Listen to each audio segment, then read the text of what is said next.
Yeah. Good morning. Welcome to The Rock. I'm your host, Pastor Steve Blair, and it's Tuesday morning. Yeah, I tell you, I'm into the groove today because of the topic that we're having. I've just met too many people who've been depressed, and we have quite a bit to talk about today. This is The Rock.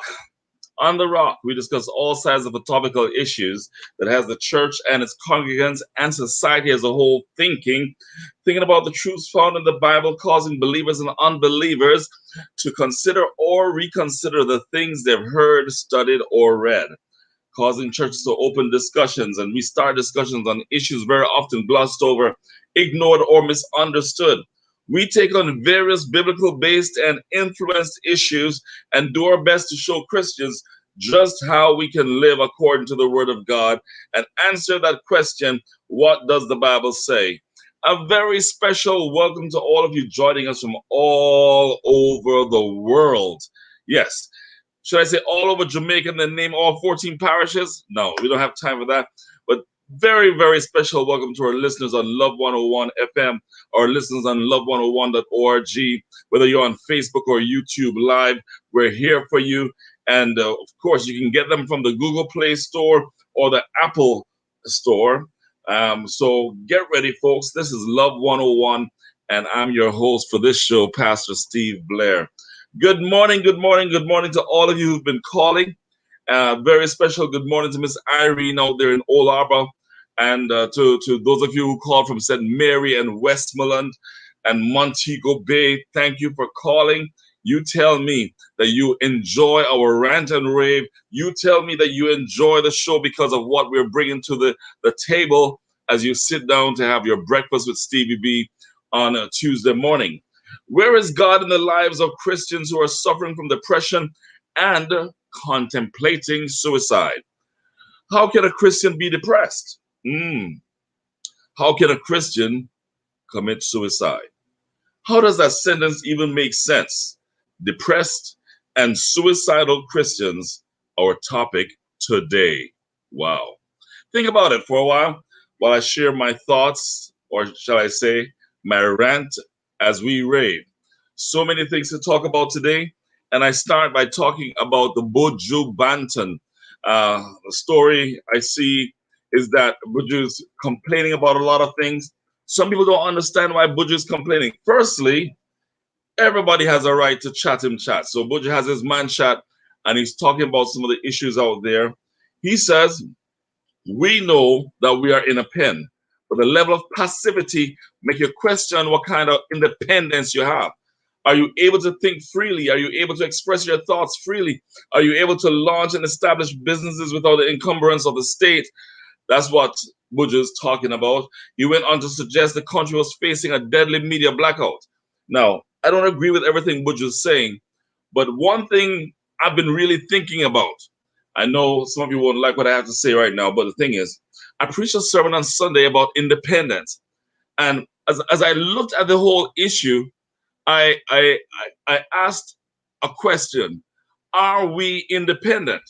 So, to be independent means not influenced or controlled by others, to conduct thinking or acting for oneself. Independence is a condition of a person, nation, or country or state in which its residents and population or some portion exercise self-government and usually sovereignty. Well, I did my research for my sermon and I found out that, well, we are still a part of the Commonwealth. We're not like Trinidad or the United States, which are republics. We still answer where every document, I believe, has to be signed into law by the Governor General, who's a representative of the Queen. It means, therefore, that if for some reason, I know we're different from Cayman, where they have some form of self-governance, but the English government can still tell them you're over budget. So they don't have full rights. They don't have basic rights. However, in Jamaica, our independence gave us the opportunity to pull down the Union Jack and put up the green, black, and gold. However, Steve Blair is saying we are still under the Queen. Um, my studies showed me that Australia, for instance, is different from Cayman, which is different from Jamaica, which is different from Trinidad or the US. So what we see in Australia is that the Queen, though she's the Queen of England, is also the Queen of Australia, not as the Queen of England, but they were right out there. They are a constitutional monarchy, just like England, where the Queen has her rights there. Not the English government, but the Queen. In Jamaica, we are still a part of this Commonwealth where our independence kind of gave us some freedom, but not full rights. Buju is saying Jamaica needs to be free, but not just from the Queen, in other matters. Well, maybe we need to continue to pray for Buju, get him saved, and have him sit down because I like where he's going in the place where he's talking, and he's saying to Jamaica that we need to think, and that's what we need to do. Well, talk about thinking. The Prime Minister has said to us, Jamaicans, we gave you the opportunity to have a little relaxation. Let me talk about this. Some people are arguing with the Prime Minister for relaxing the COVID measures in July. I can tell you, I've met so many people who've been depressed. Maybe you are going to work, maybe you have something going, but a lot of people have been laid off. A lot of people have been put down to wait. If you look at what's happening in the airline industry right now, flights are all full. Why? Because the airlines are not flying all their flights. Hotels have not taken all their staff back. We are in a position where many people are wondering, how do I pay my bills? If you're in America, the people that were having the opportunity to have moratoriums on their rent had to start paying rent again. All of these things are taking place. People are so depressed. Things are going on. So the Prime Minister says, okay, a little freedom. I tell you what, Buju, listen to Pastor Blair. Sometimes a little freedom, maybe you need to write a song. Sometimes a little freedom is just not the way to, is just a tough thing for people, especially and indisciplined people like Jamaicans, because the videos I've seen at the parties, the videos I've seen at the hotels, people just all over the place without masks, all over the place without social distances. So the Prime Minister says, you know what? 238 cases have been recorded on average per day over the last few days. That's awful. We've gotten down to like 18 and 15 and 10. Now we're struggling and people are dying. Pastor Steve is saying, Jamaica, freedom is a good thing. Independence is a good thing. But you know what? Sometimes things just have to get locked down. Personally, for me, I feel the Prime Minister could have been harsher because we've gotten to a place right now where we may start climbing back up to 900. We cannot afford to get there. I take this very seriously.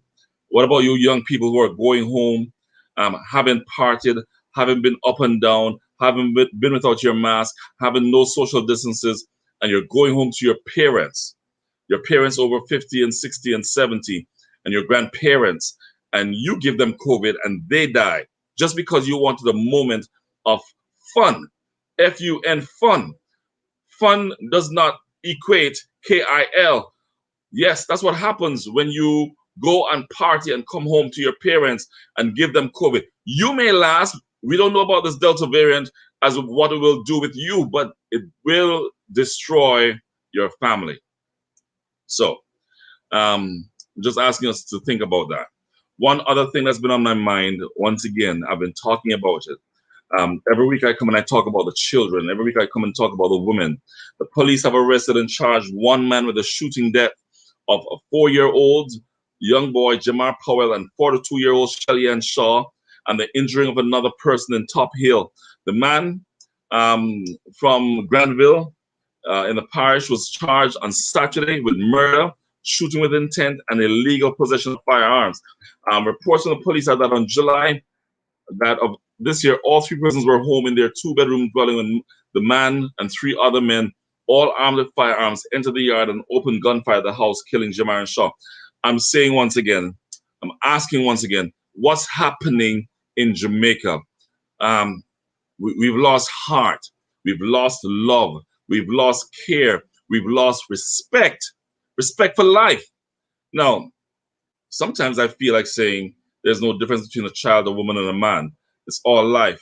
But when we start just forgetting that a child has his life to live and a woman, the nurturer of our children, are being murdered in this country day after day, um, somehow I've got to go back and start talking to parents again and girlfriends again. And I'm saying, look, you know your man have the gun. Something is wrong with that picture. I got to talk to mothers again and say, you know your son have the gun. Something is what does he need a gun for?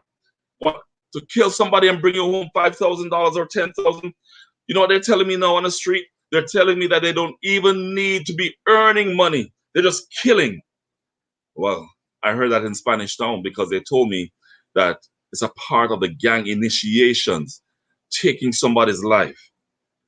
Folks, life is precious.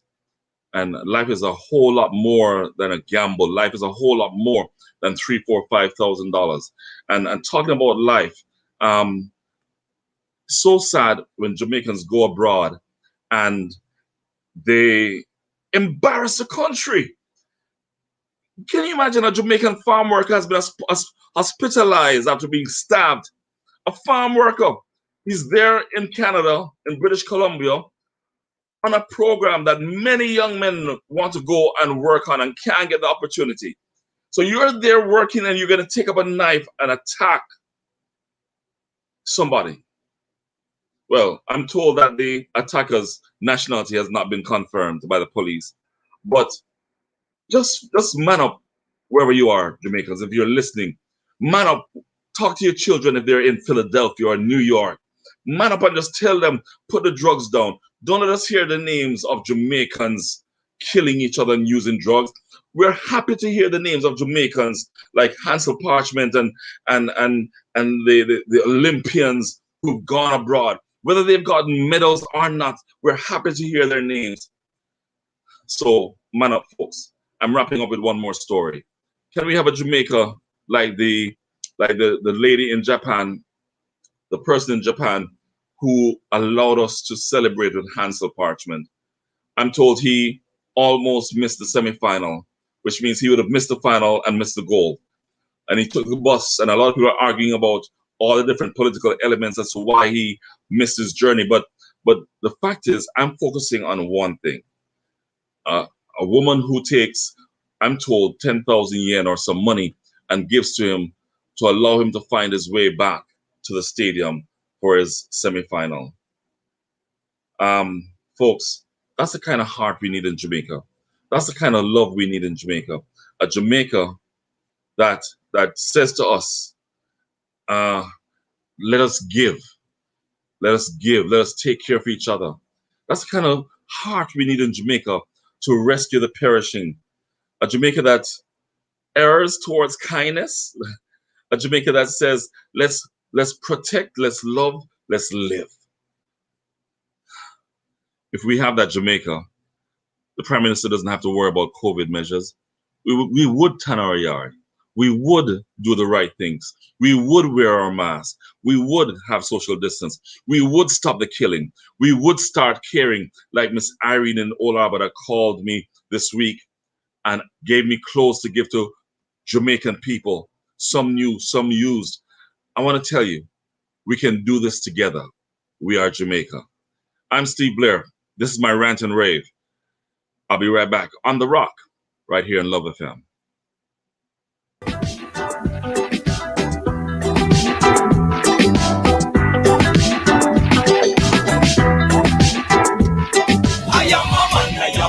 I am a man, yes. Strong man, integrity man. I am a man. Hey man! Join us this week for part 2 of our discussion on Jamaican married men. What are some of the stereotypes about Jamaican married men? Are Jamaican men getting married for the wrong reasons? Are Christian married men maintaining the standard of what marriage should be? Well, join us this Wednesday, August 11th at 5:30 p.m. inside the mailbox as we turn eyes on Jamaican married men from a Christian and non-Christian perspective with yours truly, Kevin Bailey and Courtney Morrison. That's the program designed for men with guests who are men, hosted by men here on Love 101, the family station.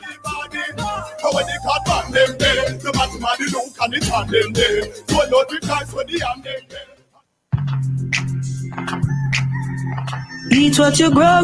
The parish of Yam, and more Yam. Trelawney, it's your week to be in the spotlight in Love 101's I Love Summer campaign. And this Tuesday, August 10, we're going to catch up with a farmer from, you guessed it, Trelawney. So tune in this Tuesday, August 10 at 5:30 p.m. for From the Farmer's Mouth. That's designed for farmers with guests who are farmers. We will have a chit chat with Paul Russell, yam farmer for over 30 years. That's From the Farmer's Mouth, and it happens this Tuesday, August 10 at 5:30 p.m. right here on Love 101, the family station. A lot of losses, spend money and I make it back. No. 14 different. Hey, my peeps, get this on the regular. Your HIV status if you consider. The least of a test once a year. Just 15 minutes and your status clear. Cause it might not show up on your timeline and you learn too late, so you're out of time. A progressive future, mandatory. Real long life, our story. You hear? Remember, update your status in a real life. Do a HIV test today. Just 15 minutes and your status clear. Real long life, our story. Real long life with a youth coming from the Ministry of Health and Wellness. Enjoy the new Protex. Same protection, but now enriched with natural flaxseed oil. Eliminates 99.9% of bacteria naturally. Protex, for the good health of your skin.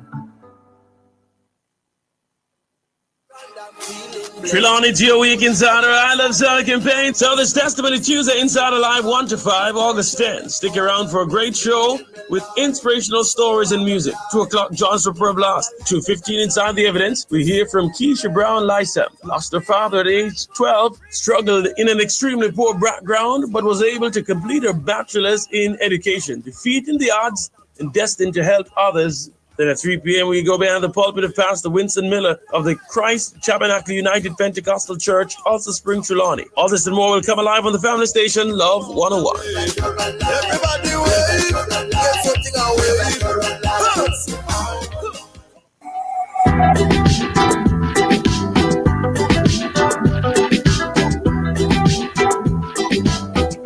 Yeah. Welcome back. Well, I'm Steve, your host on The Rock, and of course, today on The Rock, we're discussing the issue, depressed and suicidal Christians. Could it be that they're possessed and need deliverance? I know every time I talk to people, it's always, Pastor, it's a demon, it's a demon, it's a demon. What does the church do for Christians that are depressed and struggling? What happens to a Christian soul if they commit suicide? Tough questions to talk about today. What does the Bible say about the anxiety and hope? What does it say about Christians, depression, and suicide? Well, what's your take on all of this? We ask you, as always, to leave your comments on our Facebook and YouTube live pages, and also send us a WhatsApp to 876-997-3125 using the hashtag, excuse me, The Rock. Voice notes must be no more than 30 seconds, and we'll share them throughout the program. We also look forward to your calls, especially today. I don't know if you've been going through depression. I don't know if you've been there. I don't know if you've been close to the point of suicide. Help somebody today by making that phone call. We'll take your calls anytime throughout the program, especially if you are ready to help somebody. 968-8327, 968-8328, anytime after 1040. So, this is Rock, and with me today will be Bishop Dr. Rowan Edwards, my good friend, pastors just about, maybe about less than half a mile from me in Spanish Town, and also a young lady by the name of Marsha. Bishop Dr. Rowan Edwards is the host pastor of the Lighthouse Assembly, Spanish Town, St. Catherine. He's the general overseer of the Assembly in Jamaica, a humble servant of God with a passion for souls. He operates in the fivefold ministry and has been the chief architect behind many transforming social and spiritual activities in St. Catherine, especially there in Spanish Town. He's the author of 4 books, chairman of various committees, father of internationally known singer, and my great friend, Jermaine Edwards. Yes, one of my faves. And we also have with us today Marsha. That's what we're going to call her for the sake of calling her something today. She's an entrepreneur, a sister, and a BFF to almost everyone she meets. Marsha is considered amongst her circle of influence as a peacemaker, problem solver, and storyteller. She's a Christian woman who has personally experienced what some would consider depressive episodes, and she's also a mother. So, those are our guests today. Welcome. Marsha, are you there? Your mic is muted. I'm here. I'm here. Okay, we have a few minutes before our 10:30 break, and Okay. let me just find out if Bishop Edwards is here yet. Bishop Edwards, good day. Okay, so Marsha, hello, Bishop Edwards. Yes, man, I'm right here. Okay, my brother. So nice to have you both. We have 5 minutes to talk, and I'm gonna just give Marsha the opportunity first to just to introduce yourself. Don't say everything. In about 2 minutes, Marsha, set up what we're gonna talk about today, and inspire somebody who may be depressed or suicidal as we get ready to talk. So, tell us about yourself. Well, hi, thank you for having me on the program. I literally feel like I'm being bamboozled by Jesus. And I've recently been in this space where I think everyone should share their stories. You never know who you're going to help. What Yes. we find that happens a lot in just, I think, our Jamaican culture and Christianity is that we tend to be very secretive when we're going through stuff. And and I think that's where a part of the problem lies when we get into topics of discussion on suicide is that we're just not talking about it. There's too much of a stigma attached to it that something is wrong, and as you had said earlier, that it might be a demonic attack or something. So I think the more we talk, the more opportunities we have to learn and help people. And so I may not have gone all the way to suicidal thoughts, but I have had experiences. I know I sound young, but I'm 42 years old, so I've had some experiences throughout this journey of life, and I'm happy to share whatever I can that will help this discussion. Yes. And with us also is Bishop Rowan Edwards. Bishop, nice to have you on the program. Yes, sir. It's indeed a pleasure to be with you. Always follow you up, and your man that is doing a tremendous job on the island. Well, I want to say, being that you and I are in the same WhatsApp group with all those other pastors, I know that you are a man that likes to talk the things and get going on some issues. This issue is a very important one, and one sometimes perhaps glossed over by the church. The fact that we have members of our churches and members of our society who get depressed, even some to the point of suicide. Yeah, it's a very, very, very ticklish subject that we need to give special attention to. Um, and it's more so in a time of a pandemic like what we are suffering as a nation from now and the world. I think the church needs to visit these subjects. And I think you're doing a good job when you bring this up because it's vitally important for us to really think on what are some things that are affecting people when people lost their jobs, when their loved ones have been killed by this virus, some are hospitalized, when husbands are walking away from the house, when our children are, have taken the wrong direction, when sickness takes over in different forms. It's really affecting people. And so people's stress levels goes way up and some even go to the point of taking their own lives. Pastor wife sometimes ago killed herself, and that was very shocking to the nation. And the pastor's child killed himself some time ago. And I went a few months ago to a pastor's house where he called me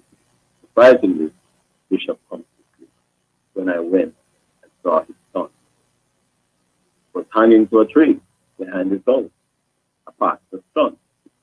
So it's a very, very sad situation that we're facing in these times when we see the spirit of suicide taking over. The church has to step in to help and to, do what we can to deliver people from this tragic situation that is confronting them. Because the stress level that goes up, people want to take their lives. And it ought not to be so. Christians in particular, you're not supposed to be taking your lives as Christians.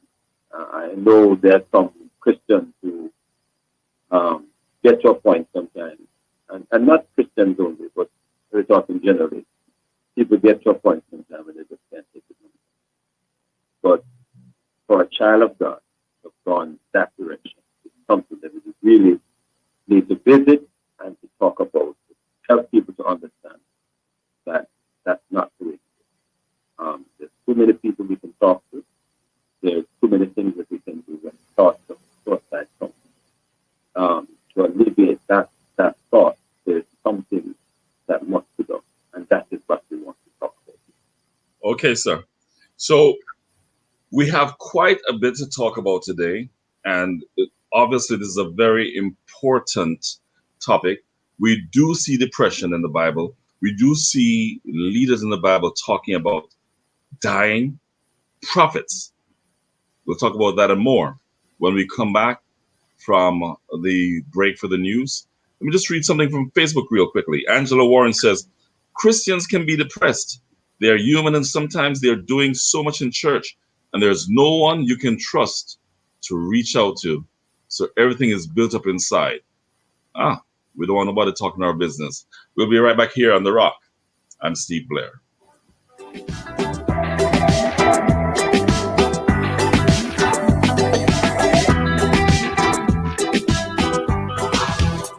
Coming up on Tuesday, August 10, inside the Morning Watch, to trim or not to trim, examining the alleged trimming of a Rastafarian by a police officer, and the staging of a gospel concert within a pandemic, evaluating last Saturday's 658 Fest. That's the Morning Watch, Tuesday, August 10 at 7 o'clock, with host Reverend Dr. Dallin Toussaint, and it to be live on the family station Love 101.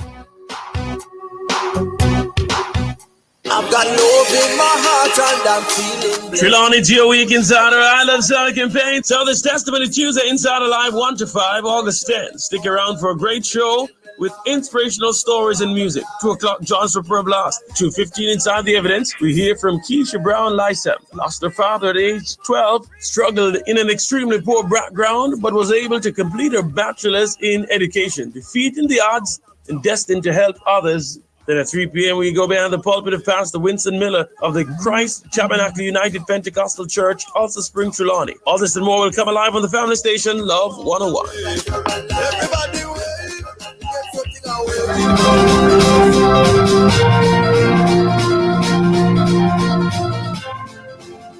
Good morning, I'm Durable Graham with your mid-morning news update, written and produced in association with Jamaica's first digital media house, My Jamaica Today, only 3 clicks away, and presented by Love 101 FM, the family station.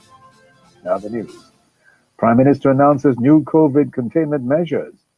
Prime Minister Andrew Holness has announced tighter containment measures aimed at slowing down the third wave of COVID-19 in the country. The measures will come into effect as of tomorrow, August 11, and remain in force for the next 3 weeks until August 31. Beginning tomorrow, the new curfew hours will be Mondays to Fridays, 7 p.m. to 5 a.m., Saturdays, 6 p.m. to 5 a.m., and Sundays, 2 p.m. to 5 a.m. Some of the other measures include no more than 50 people allowed to gather in a place of worship and subject to the distancing requirement of 36 square feet per person.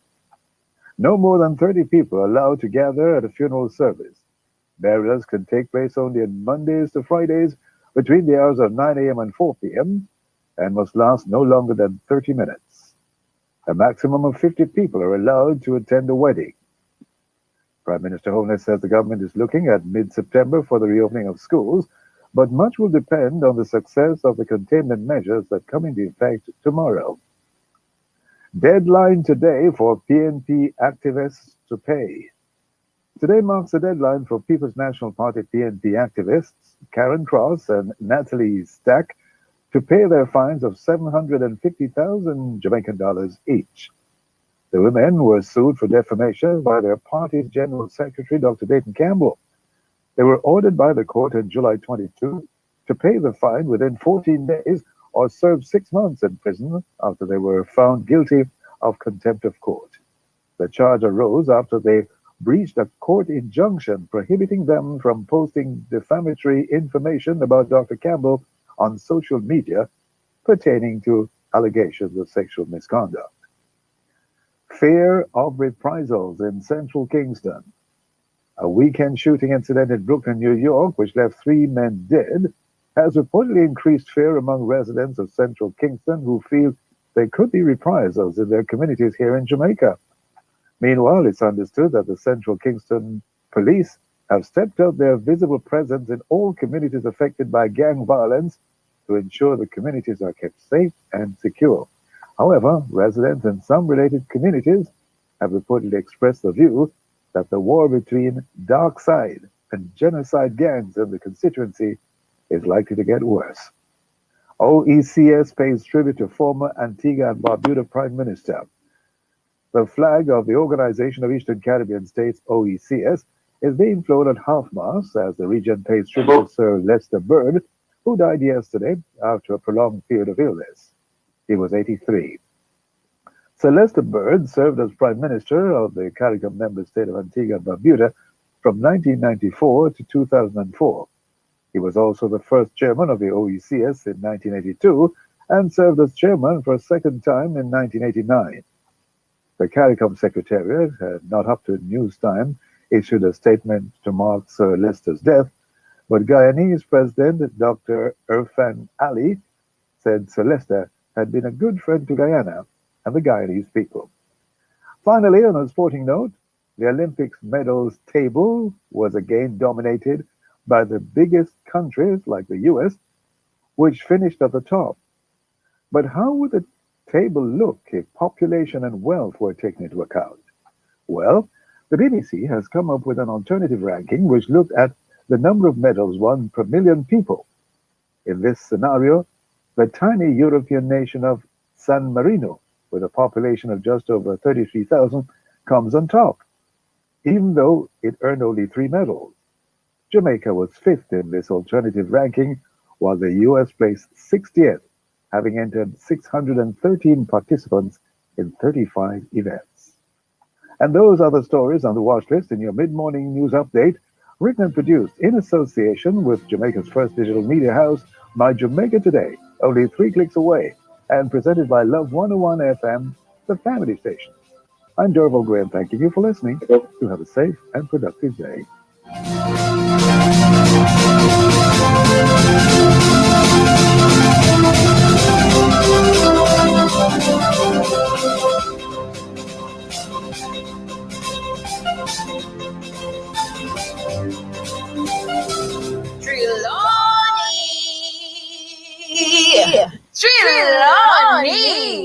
Trelawney.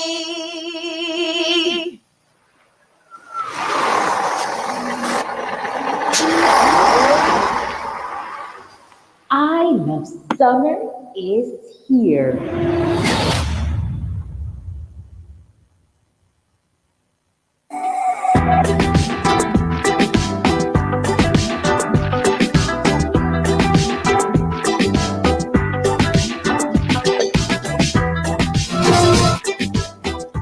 Welcome back.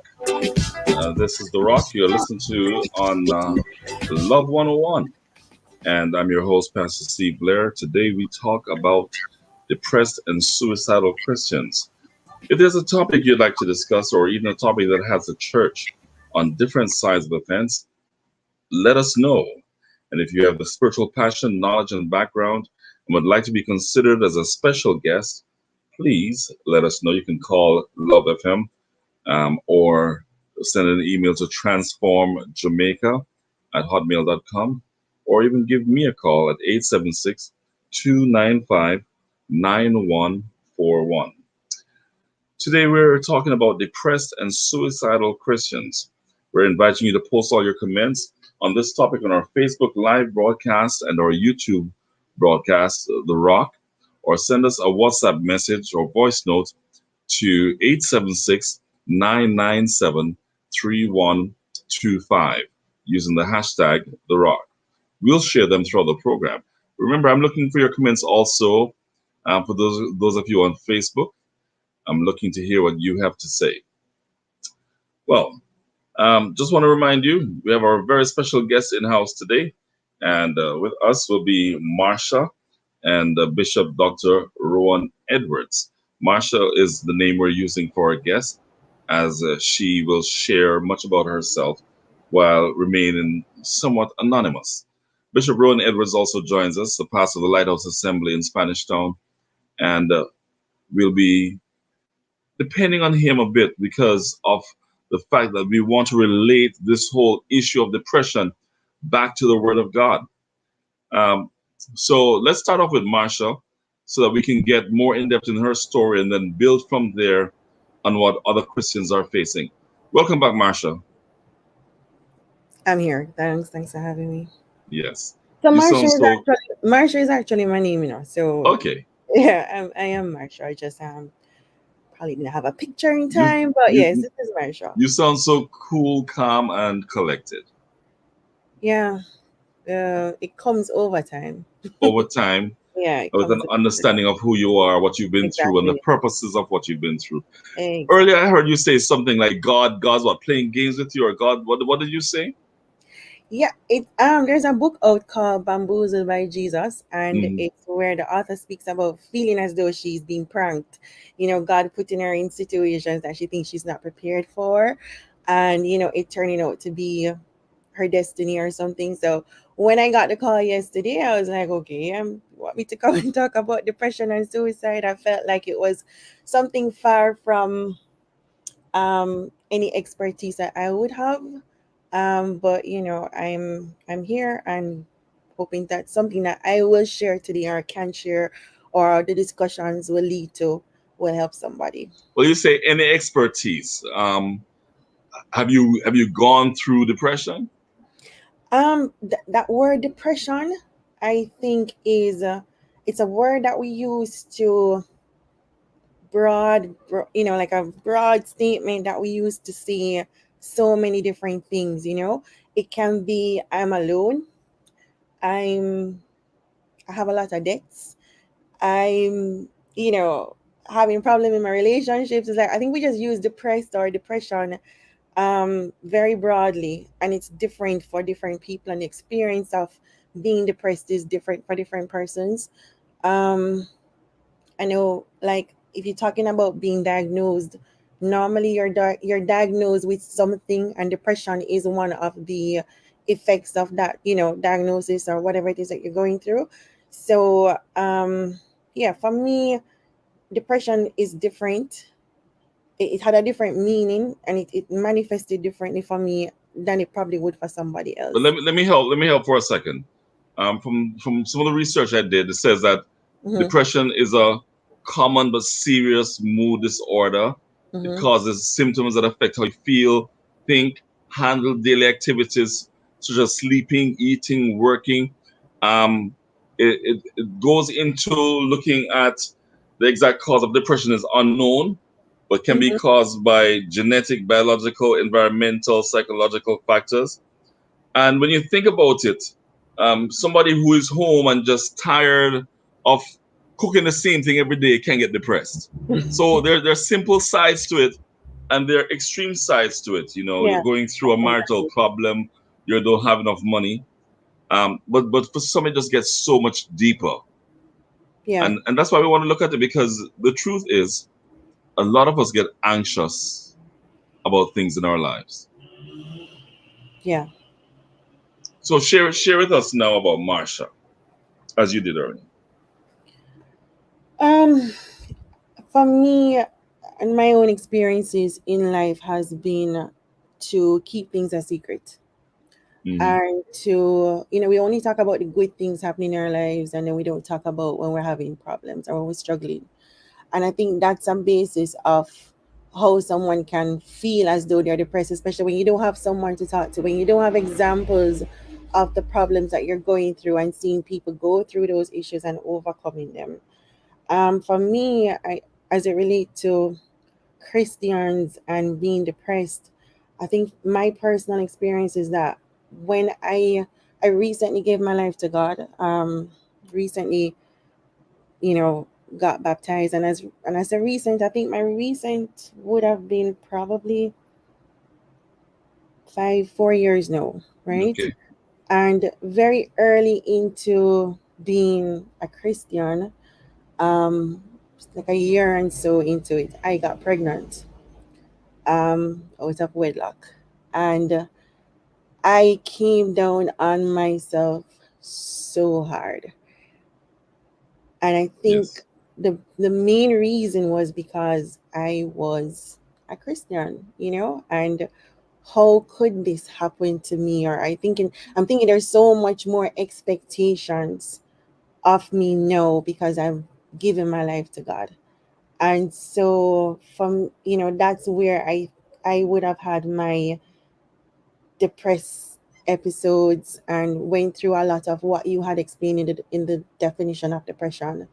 um so it's something I had to go through, and my process would have been different than others, and how it was handled by the church would have probably been different than others, or how I perceived it to have been handled would have been different for others. But I just want to say, like a disclaimer, I'm really just relaying my own personal experience and how No, I but that's what we want to hear. yeah, right. And so Because somebody's going to identify with where you're at. right, I remember when it happened, I wanted someone that it happened to as well, to go to them and say, hey, how do I do this? You Mhm. know? And even though I had a very strong supportive circle of Christian women, um, nobody had gone through this, you know? And so even when they were talking to me, I didn't feel as though they were I couldn't relate to what they were telling me, like it just felt like you don't know what I'm going through.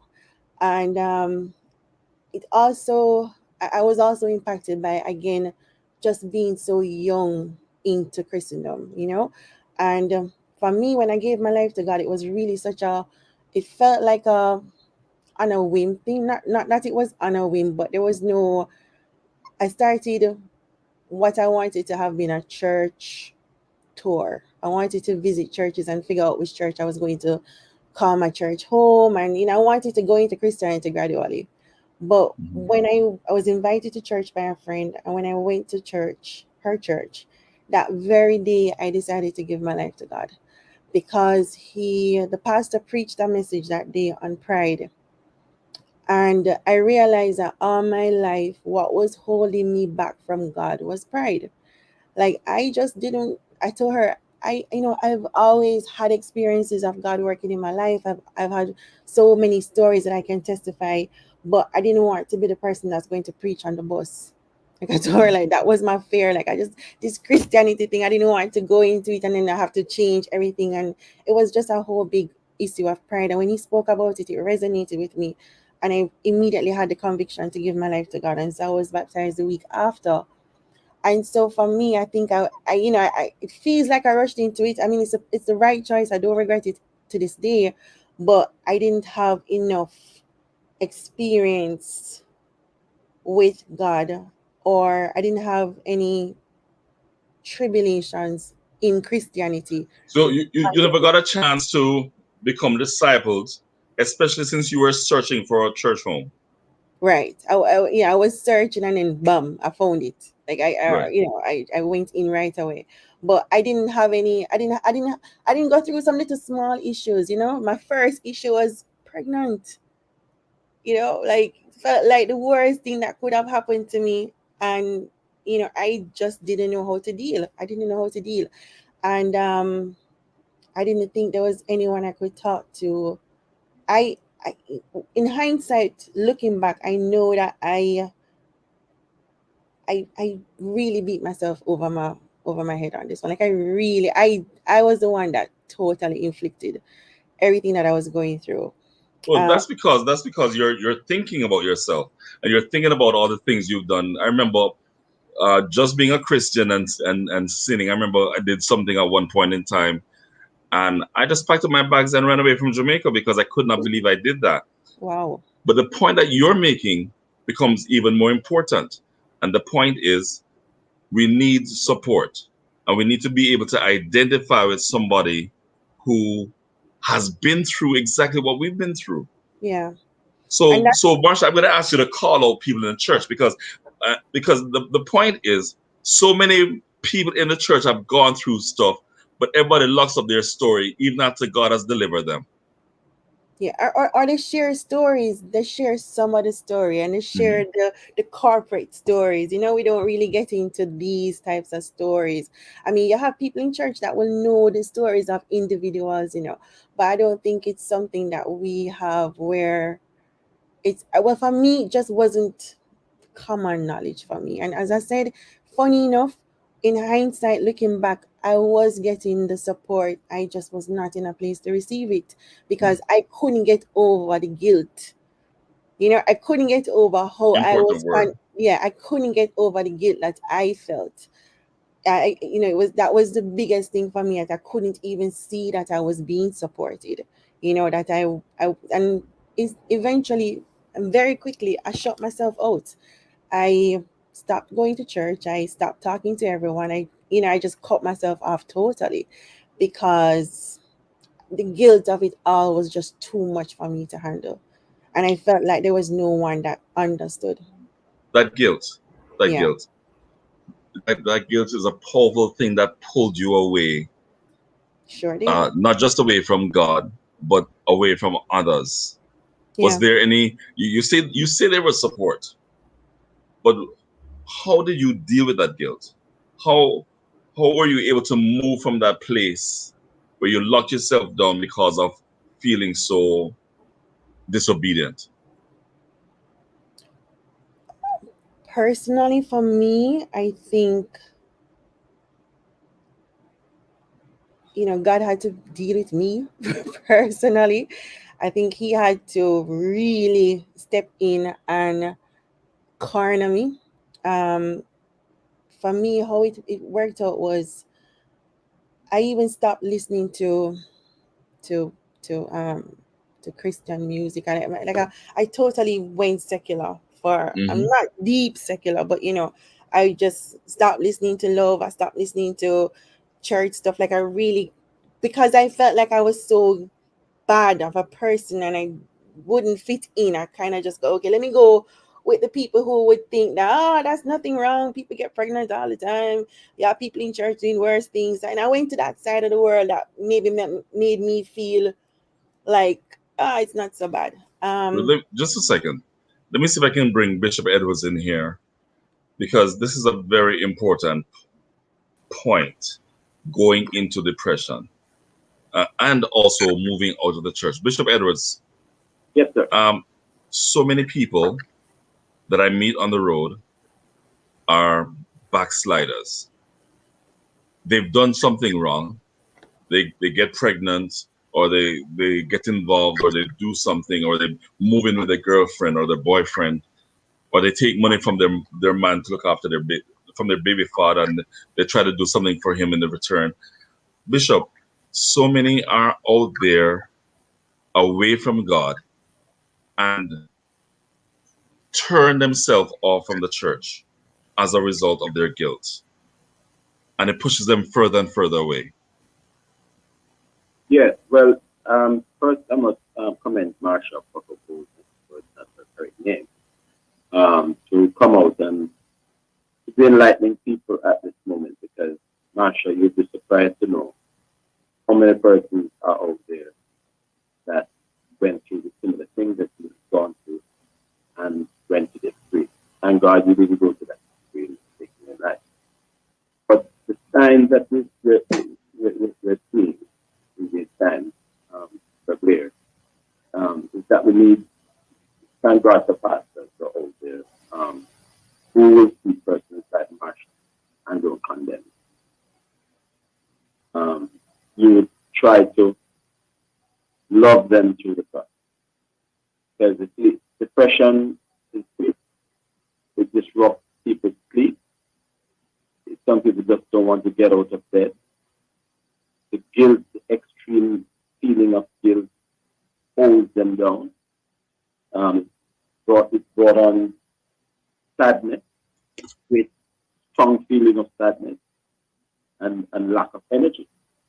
A lot of people have gotten to this place in their life until they get to the place, to that extreme. So we need to help them to understand that when they get to this place, there's something that needs to be done. They need to run and find somebody who can understand their pain, understand their suffering, understand what they're going through. Right? Bishop, I'm going to ask you to speak up a little bit because I'm barely hearing you sometimes. I'm hardly hearing you too. I don't know what's going on. I have to be straining my ears to hear you. But I can hear you now. So when you speak up, I'm good. Yes. So as Christians who loses a Christian who have lost the battle with suicide thoughts may be considered the same as another Christian who loses the battle with temptation to wound or to kill someone or have an abortion.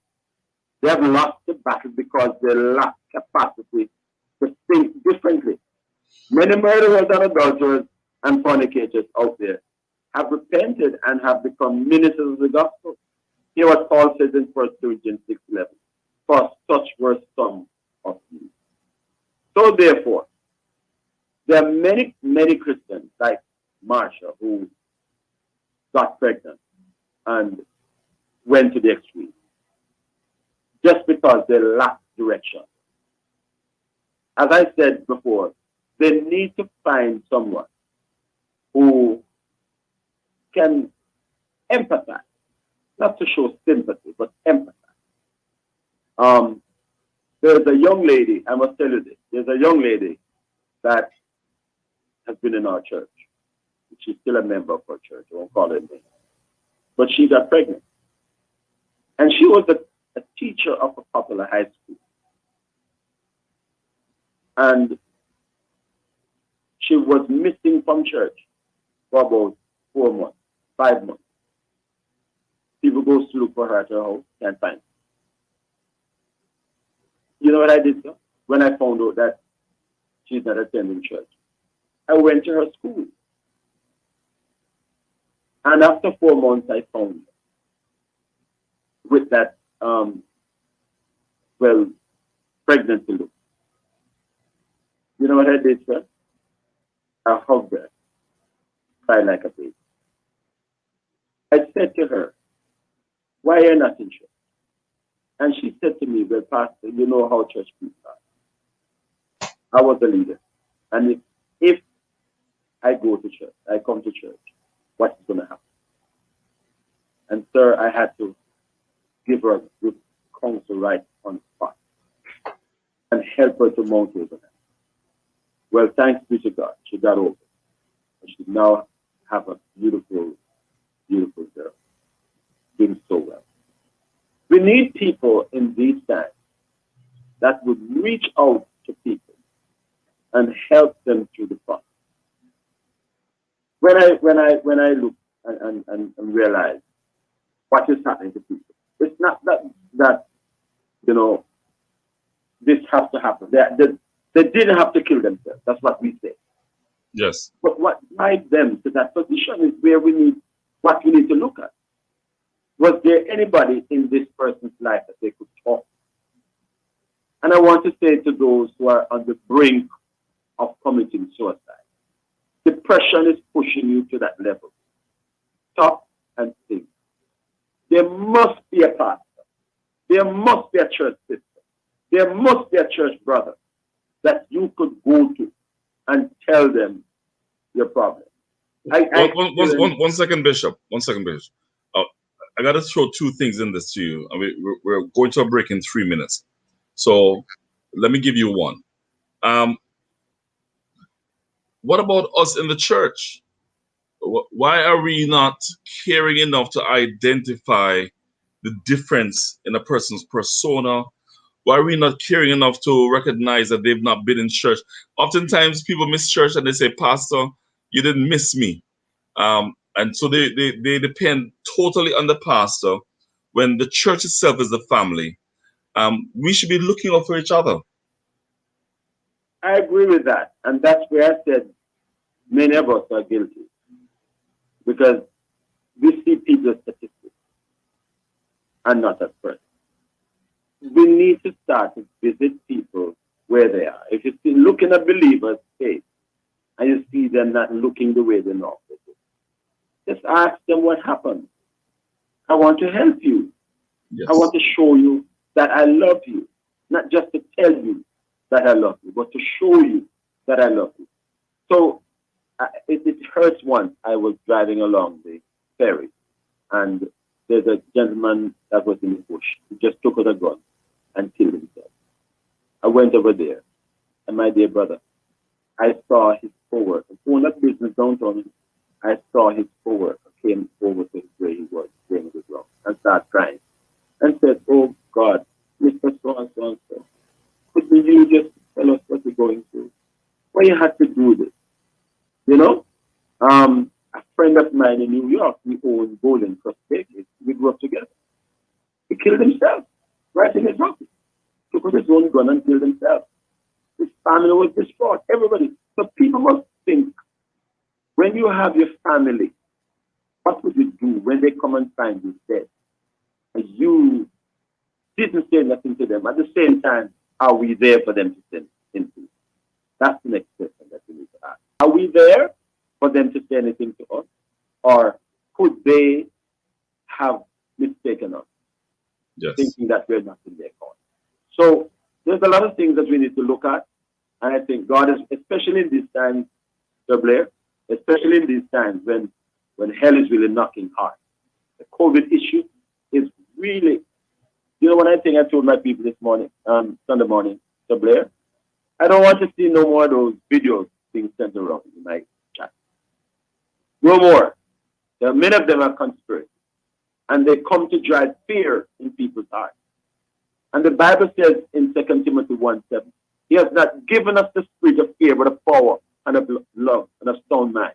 Why are people keep sending around these videos that are fake and they're driving nothing else but fear in people's lives? Stop sending them around. Okay, Bishop, we're going into a break. Got to say this to our listeners today. We've got to become aware what's happening with our brothers and sisters, our own family members. If you normally hear from them every 3 days and you don't hear from them in a week, give them a call.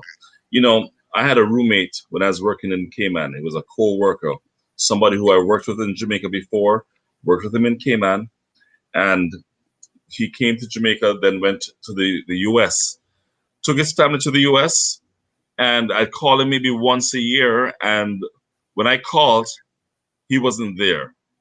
I got a message from his family in Jamaica saying he'd killed himself, killed his children, killed his wife. Wow. Depression is real. Ladies and gentlemen, let's do our part. Not everybody's going to call us. We've got to make the call. We've got to take time to care for each other. And we'll talk more about this when we come back and look at even Elijah, the man of God, after his big victory. We'll be right back on The Rock. I'm Steve Blair.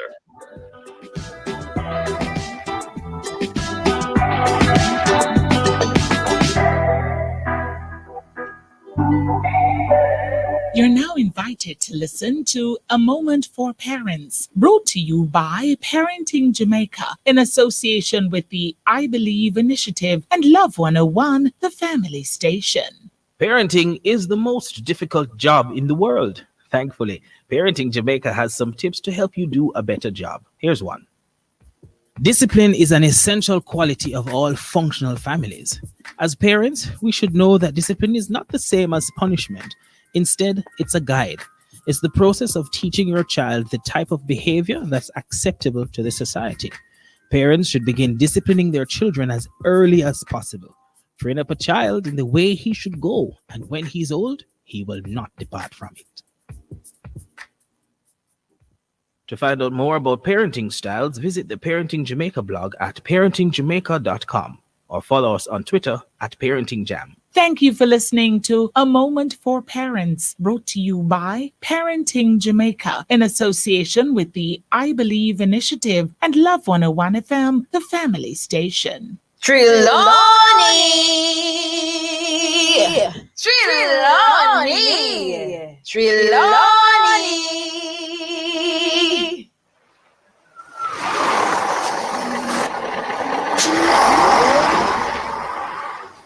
I Love Summer is here.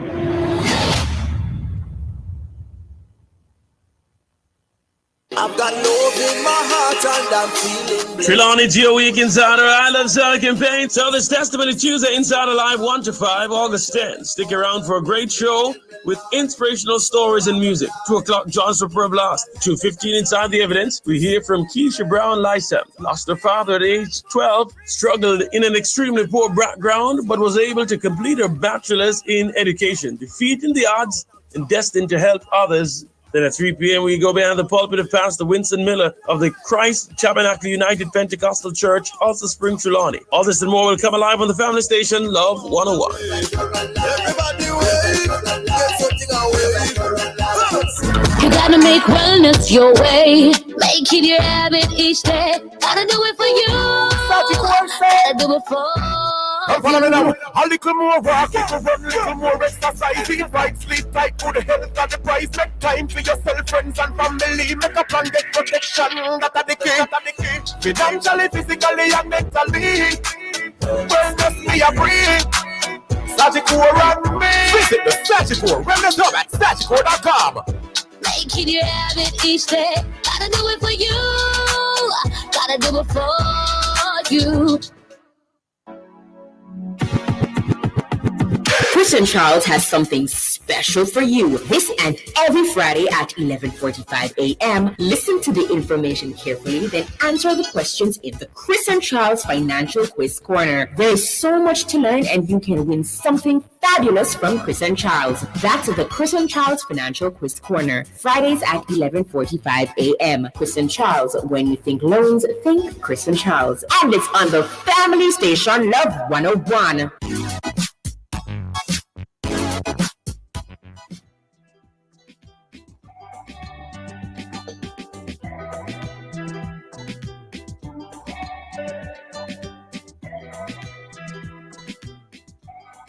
Well, good morning. Welcome back to The Rock. So many comments coming in and missed a phone call also. So caller, please do call back. Want to hear what you have to say. I'm going to read a few messages and perhaps take a few from the station, also from the studio. And I'm looking for that caller to call back. Here's a statement. Good morning. I'm a devoted Christian who's been diagnosed for years with cancer, rheumatoid arthritis, chronic bronchial asthma, ulcer, etc. Undergone 7 major surgeries. During my quietness, I would sing, write, etc. I have a good support system, but it was tough.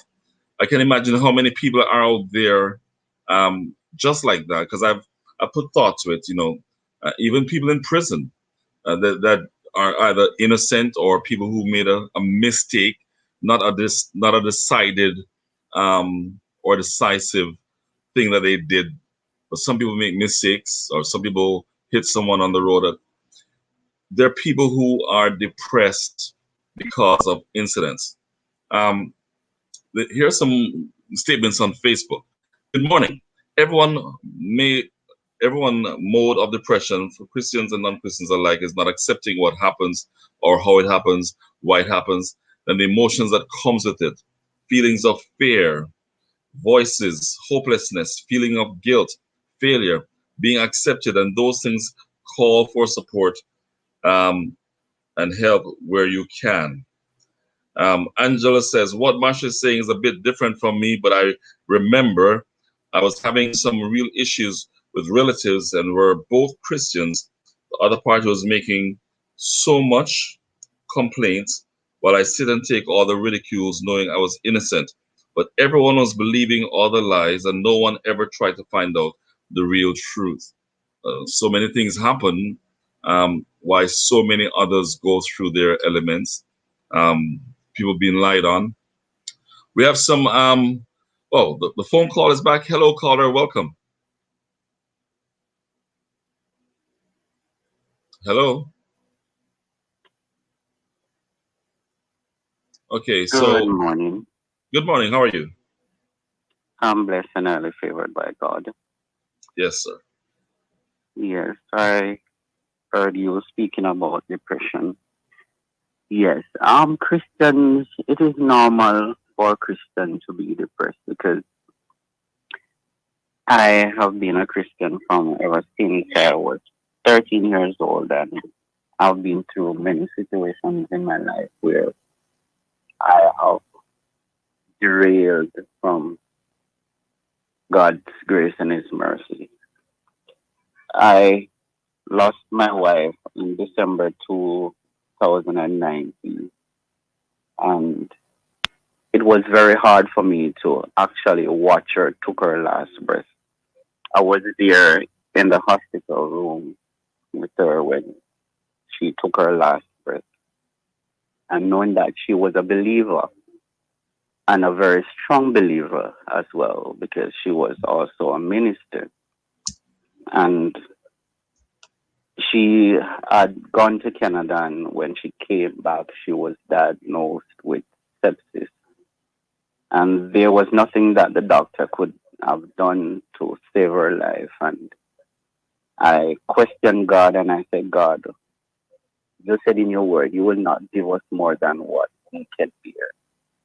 And this seems more than what I could have managed because I just borrowed a loan for $750,000 to transport us to go to church. And considering that I just lost my wife and the pandemic came in and all of this was just happening at once. I had gone sabbatical. I withdrew from the ministry. I locked myself away and I cried days and nights questioning God. Why is this so? But you see, sometimes God brings us down to the lowest level to elevate us. And I really want to encourage someone today that whatever you're going through, there's nothing too impossible that God cannot do. I know there are many out there that are going through more than what I am going through right now. But He promised in His word that He will never leave us or forsake us. So the truth about it is just that we need to trust God and believe. Yeah, depression is real, but what can we do but pray? Because prayer changes things. Prayer changes things. Yes. And that's my encouragement today. Well, thank you so much because whether it's death or illness or divorce, so many have been going through that feeling, and my task today is to talk about it because the reality is Christians, pastors, ministers are all going through the same issues, just like everyone else. And I thank you for your phone call. Bless you, sir. Okay. And that's one of the things I wanted to bring into the discussion with Bishop Edwards before I go back to Marsha, because we are all human beings, all going through situations. And Bishop, you would remember in 1 Kings 19, following the story in 1 Kings 18, where Elijah has the height of his ministry and defeats Ahab, Jezebel, and the prophets of Baal at Mount Carmel. In 1 Kings 19, he goes and says to God, I want to die. He thought that he was alone. Yes. Loneliness is one of the things that really affecting people. I heard a pastor say it. The pastor said, to be home in this pandemic, and all you're looking at is war. You have friends to come by, you can't go by, nobody knows. Lonely. And the same thing with Elijah. I mean, he had just killed 450 cops. Yeah, plus those around him. some others. He killed all of these prophets. The time God came down, he saw all of that. Why would somebody think, why would a man like Elijah run at this time? Why would he run? When he had just seen the fire, he just seen the experience of God's glory. Just saw fire came down. And yet, then he should have been standing in line. No. Christians are going to. They just leave church. Just had a great time in church. Just share their testimony. But as they get home, they still get loneliness back and depression. We have to understand what is going on. But how did God deal with it? Did God baked him a cake and gave him water? Any man woke up and then something underneath his kill the tree. God didn't curse him out and say, I just sent you fire, I just helped you out, I just give the power to kill all them their prophets. Why do you have to come underneath the juniper tree? No.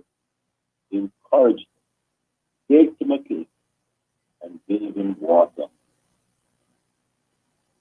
Said, eat something, because you got to get up and do some work. You got to keep going.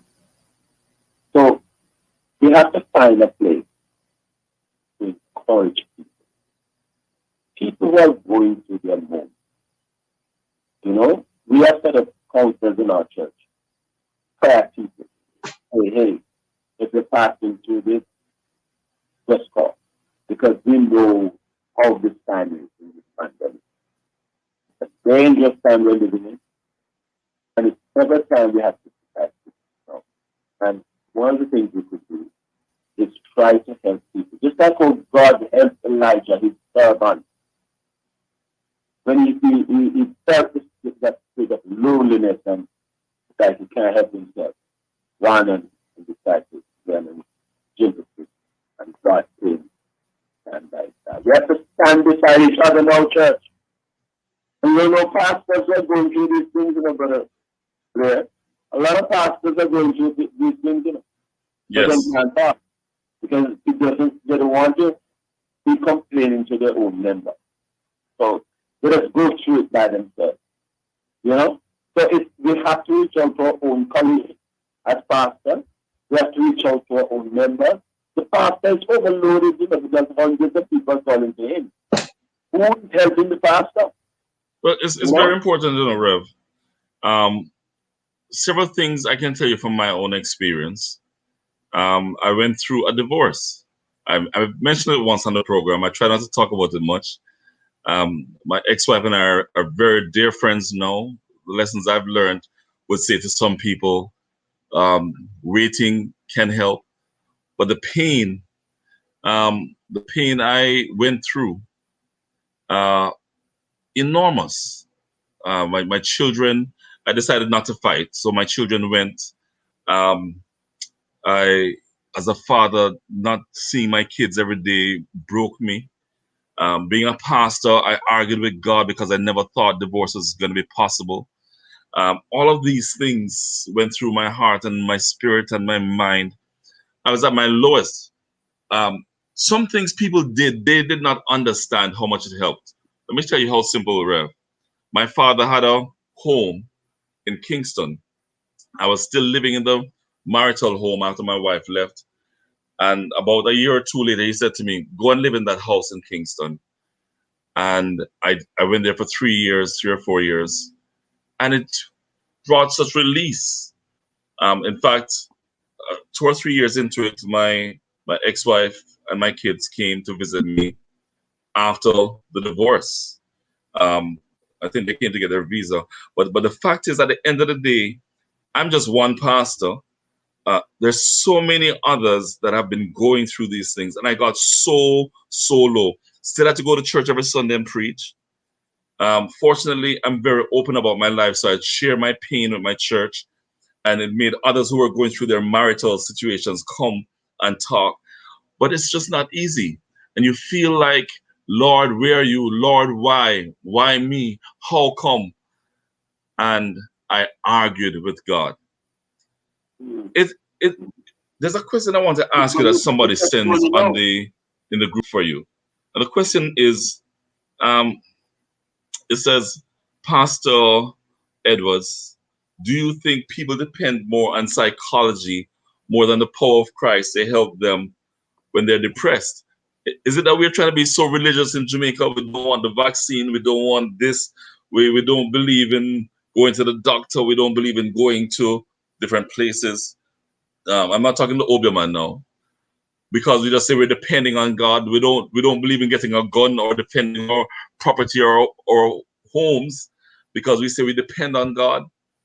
But the reality is life pulls on us so much, Bishop. Amazing that's what the text. Because guess what? Christians are facing the devil every day. The Bible says in John 10:10 that the thief cometh not but to steal, to kill, and to destroy. God made this world perfect. But Satan came and disrupted, and that's why, because of one man's sin, hell has been breaking loose in so many people's lives. But God has given us the wisdom and the strength and the knowledge to overcome the enemy. So let me not leave the pastor issue, because when that pastor's son killed himself, and I went to the back of the pastor's house and saw the thing and saw the wife crying and the pastor crying. That ripped me apart. And I've never had a son who killed himself. Never have a daughter who thought of killing herself. But this is a serious experience that I said to myself, I have to work with this pastor, because he must be having sleepless nights. He must be having some serious thoughts. So pastors are experiencing it. People, the normal member in the church, they're experiencing these things.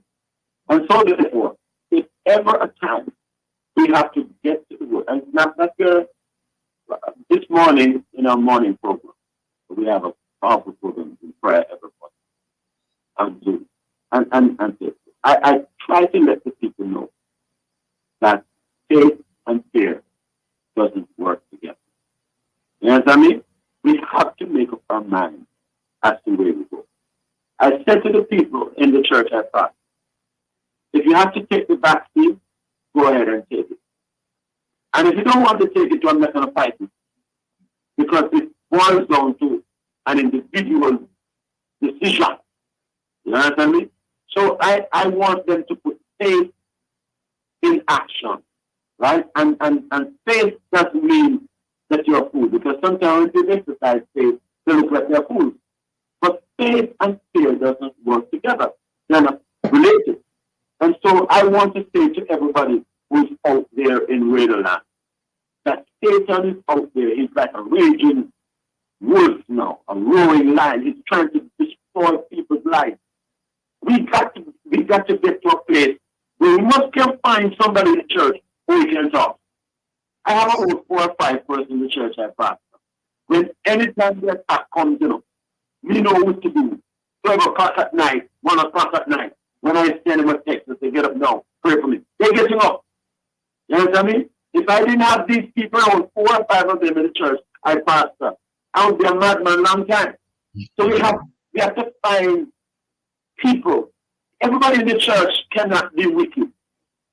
There must be somebody in the church that you can relate to. Like I have found some people in the church I pastor who I can trust, and I can tell them something. Please, for God's sake, Christians, those who are listening to this broadcast, if you're not even a Christian, there must be somebody in the church you can talk. There must be a pastor who you can call, instead of allowing this depression to take you to the place of wanting to kill. Let me bring Marsha back in, because I'm interested in finding out, Marsha, how you got past. I'm interested in finding out how you were able to stand again. Bishop was saying that there must be somebody in the church that you can talk to. And I think, and there was a statement before saying, I think someone had said that, sometimes people just don't trust people in the church, and Yes. church people stay. And so I think also what we need to do as Christians or people in the church is to, when we identify, sometimes you can't wait for the person to come and speak to you, but you reaching out to them and holding their hand and probably saying, I don't know what you're going through, but if you need someone to talk to, I am here. Because a lot of times the person that's going through it and the guilt that we're feeling, we're not going to reach out. And so for me, as I said, my experience was different. I kind of I will put it to say they left me to God, because I didn't really have anybody calling me. Pastor sure didn't call me. I heard from pastor's wife when my child was born. But there were like two persons, and as you know, when you were saying to me that something small that someone would have done that really helped, I heard from two persons in the church that are people that I didn't usually speak to, and they noticed that I wasn't in church, and they went out of their way and they got my number, and they, reached out to me. I remember there was someone that I used to probably even get a ride with, and she was a couple houses away from me. And when I went to visit her, she said, they asked me if I see you, and I told them that I was going to come and look for you. So, it, people will see you isolate and wait for you to come to them. Sometimes that happens. But when you're going through that guilt, it's not every time that you're going to be the one that reaches out. And sometimes if someone sees that, as Christians, we need to, as I said, they left me to God. They left me to God. And But how did you get back to church? How did you make up your mind to say, I've wandered far away from God, just lost in myself? there's a book that I started to read. It's called Love. Um, Everyone Always is what it's called. Everyone Always. And I started to, let me tell you how I got back standing. It's people sharing their stories. That's how I actually got back standing. And even through the pandemic, thank God for the good that came out of it, which there were so much more things online, and you didn't have to get up and get ready and go to church and put yourself there and sit down and feel small. You could be in the presence of God, online through people just talking and whatever. So there was a whole lot more information going around and people sharing, and that definitely helped. And for me, I tell you, I had an experience with God where and it was an experience of me bawling for hours. And that experience was where guilt left and I was able to accept grace. That was a concept that I did not know of and I did not understand. And when God decided, or listen, I'm tired of you sitting here and just being like, stop, this happens, stop, let me love you through this. Let my word show you who I am through this. Let me be there for you. Let me send help for you, and let me make you aware of what I'm providing for you. Someone said to me recently, every season that you go through, provision is made for you. You understand? And it might not be in how I expected it. And the pastor may not have come, or my church, the circle that I had of sisterhood, they didn't come around, they didn't call, but I did get God's love in different ways. But yeah, for me, it had to be a situation where I was able to get over the guilt and accept the grace of God. Amen. And We have some voice notes. So some people mhm, who've been sending in their messages to the studio. Let's hear what they have to say. sure. Good day, good morning, brothers and sisters. This is a very wonderful topic. Very wonderful topic. I can tell you, I've been in depression so many times. And sometimes you don't even want to go to anybody to talk to, especially your church brothers and sisters, even the leader.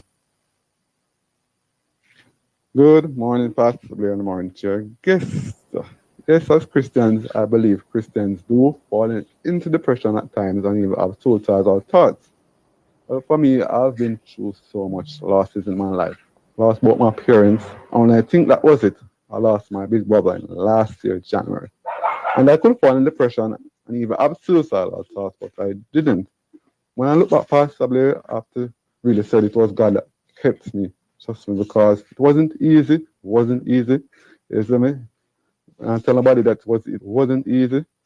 So anyone is listening to my voice now, and you're going through, the same maybe losses or different types of depression, just know that you can make it, But I've been there, as I said, I never found depression or even have suicidal thoughts, isn't it? So you can overcome. You can overcome. A process, but eventually you will overcome. Blessings.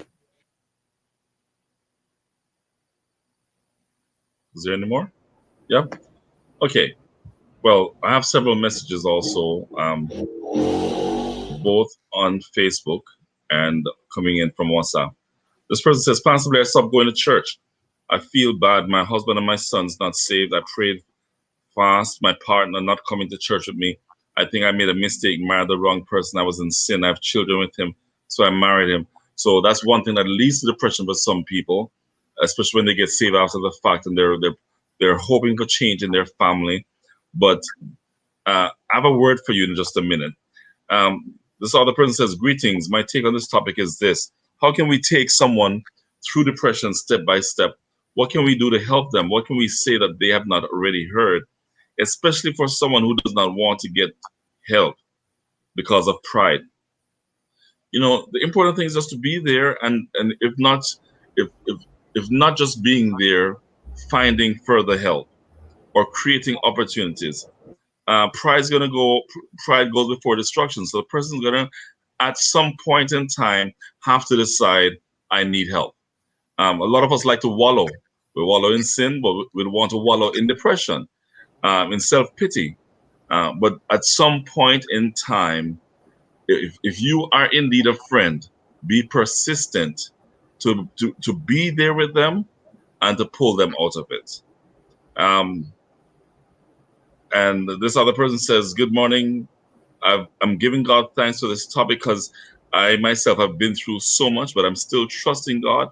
No one helped me, but still trusting in God because I know He will control me and my family. Been to church, friends, church don't help, but God knows I still try. I love the Lord, but the enemy always a fight. My belief is God can't fight battle. Well, God will fight your battles, and that's what I believe. I believe, if I can just take a moment and preach, the Bible says, "Be anxious for nothing." One of my favorite chapters, Philippians 4, and my other favorite chapter, Matthew chapter 6. Jesus says that if God so much clothes the grass of the field, He will take care of you. And Paul says in Philippians 4, think on these things, whatever things are just, whatever things are true, whatever things are honest, whatever things are of a good report, think on these things and let God bring you peace. So sometimes we sit down and we think about all the negatives. God's going to make a way for you. He's made a way for me. He'll make a way for you. God don't love me more than you. Maybe I've just decided that I can deny self. And I find joy in helping people. It's Pastor, Bishop, during COVID, I've been home. I run a travel agency. So I've been home since maybe February last year. And business just started picking up and getting shut down again. So many people are like me. Hotels send them home. The business closed down. I've seen so many restaurants close. I've seen everybody who borrowed money shutting down. Certainly avenues for depression. For some, a topic that we've not touched yet, Rev, avenues, you brought it up, for suicide. They just don't know what to do. Yeah, when people are running their business, and they just start, as you said, your business just started to pick up, and then all of a sudden, stuff started to pick up again, and then we're going to be closing down later on a week or two. You're going to hear no movement waves again, and it's a whole lot of people who are in business and finding themselves bankrupt. I spoke to a lady up to yesterday. She filed bankruptcy. Right? She used to have a car with people. They took the car away from her. She's gone back to work with after being driving so much. Right? I've seen people in this pandemic. I'm not simple.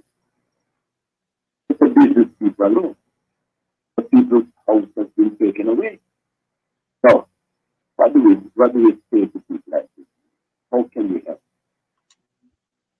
I'm suggesting that we need to. Reverend, I'm going to ask you to speak up again because I'm barely hearing you. Yeah, I said we need to develop some hotlines in our church. Not just Yes. pastor, but hotlines where you announce these people's number, the numbers of these persons who work hotline, so people can call and talk to, not just the pastor. The pastors can be overwhelmed. But these hotlines must be set up in all the church. Times 3, 4, 5, 6, 7 persons. We give their numbers and say, these are persons who are counselors who will help you to walk through the process. And we talk about what you say to somebody when they're passing through. Sometimes don't say nothing. Sometimes silence works than saying words. I've proven that. Sometimes people just want to know you're there. Okay? You want to sit there on the ground and don't say a word. You just sit there for hours. And that helps. You understand me? People want to know that you're in their corner. And if they call you, you need to call them back. You know, to be honest with yourself, a lady was going through something. She called me the other day. And I told her that I would have called her back. And believe me, it slipped me to call her back. But she left a voice note and I read it. And she said, Bishop, I thought you'd have called me back. I said, sorry, my dear. There are so many other people who are coming through the time that you called me, so I could call her back. And right away I called her. I said, forward it to you. And afterwards, through talking to her, she said, Bishop, you don't know what this call meant to me. All right?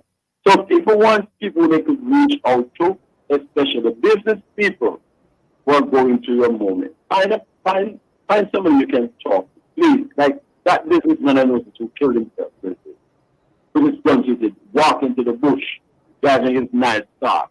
Please, there must be somebody who we can find to talk. And please, I beg you, don't kill yourself. So Steve, I have to leave you now, because there's some other people outside waiting for me. Right? But a lot of things are happening out there, especially in this time of COVID. Remember, the devil comes to steal, kill, and destroy. Before you leave, one last question. Yes. I'll throw this one to you. We did promote the issue of suicide with the program. Is suicide an option for a child of God? And what happens to that person that commits suicide?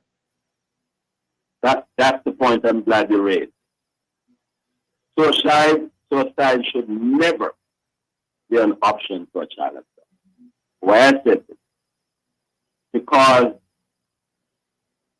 if you kill yourself, where will you find the time after you die to ask God to forgive you? You're dead. There's no place to ask God to forgive you because you're dead. So you commit murder. And you know what happened. The Bible says, no murderer shall enter the kingdom of God. You've killed yourself. And life is precious. God gives life. And nobody should take life or take their own life. Because if you kill yourself, you're going to hell. There's no doubt about it. There's no place for forgiveness. Because if you're dead, you cannot ask God for forgiveness while you're dead. So persons must take that into consideration. All right, thank you so much. Thank you for joining us. We're going to take a break. Yes, sir. Yes, we're going to take a break. When we come back, we'll wrap up with Marshall. Still want to give you the opportunity to call in 968-8327, 968-8328 for The Rock. You can still send in your messages to Facebook and to WhatsApp. WhatsApp is 9973125. I'm looking forward to hearing from you. We got 22 minutes to go right here on The Rock. I'm Steve Blair.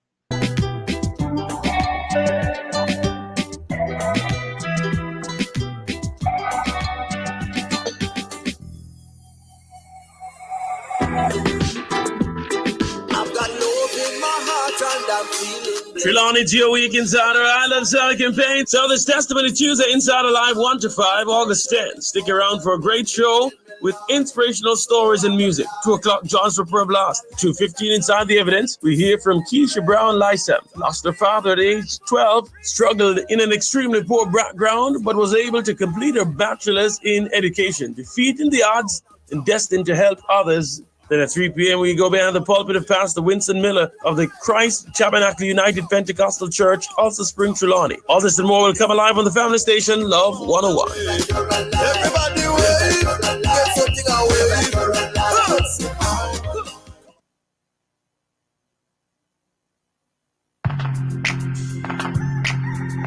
Eat what you grow. The parish of Yam, and more Yam. Trelawney, it's your week to be in the spotlight in Love 101's I Love Summer campaign. And this Tuesday, August 10, we're gonna catch up with a farmer from, you guessed it, Trelawney. So tune in this Tuesday, August 10 at 5:30 p.m. for From the Farmer's Mouth. That's designed for farmers with guests who are farmers. We will have a chit chat with Paul Russell, yam farmer for over 30 years. That's From the Farmer's Mouth, and it happens this Tuesday, August 10 at 5:30 p.m. right here on Love 101, the family station. A lot of losses, spend money and I make it back. No.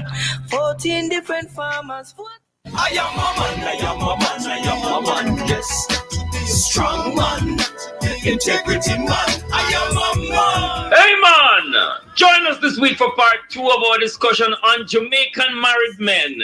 What are some of the stereotypes about Jamaican married men? Are Jamaican men getting married for the wrong reasons? Are Christian married men maintaining the standard of what marriage should be? Well, join us this Wednesday, August 11 at 5:30 p.m. inside the mailbox as we turn eyes on Jamaican married men from a Christian and non-Christian perspective with yours truly, Kevin Bailey and Courtney Morrison. That's the program designed for men with guests who are men, hosted by men here on Love 101, the family station.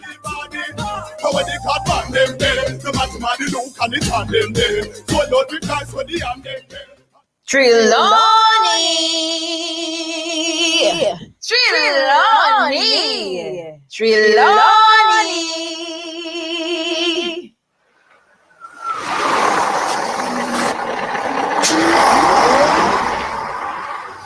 I Love Summer is here.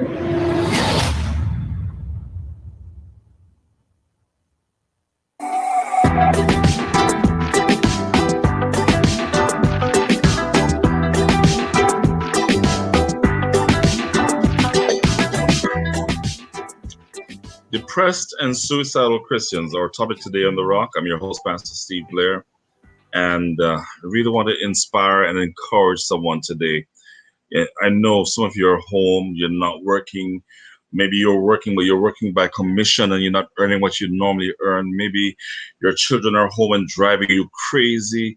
Whatever it is, you're just not in the position you want to be and you are down.